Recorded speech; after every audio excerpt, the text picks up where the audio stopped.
How to quickly add the camera to NVR. Connect devices. Scenario 1. Connect devices following the diagram.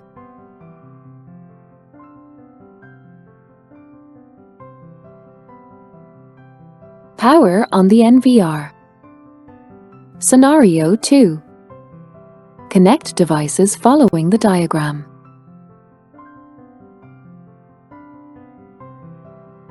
Power on the NVR. Activate the NVR.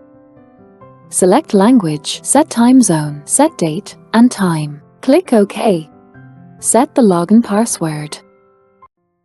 Re-enter it in the Confirm Password box. Enter your email address. Click Activate. If you want to use a pattern to unlock the GUI, draw an unlock pattern. Ensure that the connection status is connected. Click Next. Wait a moment. The video cloud is online. Click OK. Add a new camera. Click Configuration. Click the refresh icon next to the online camera. Wait a moment.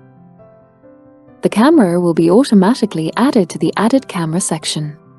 Click Live View to check monitoring images. Now you can manage the NVR. If you want to add the NVR to TDSEE app, scan with the TDSEE app to add the device within 30 minutes after the device is connected to the cloud. If you want to connect to Cloud FI, scan with the Tenda Cloud FI app to add the device.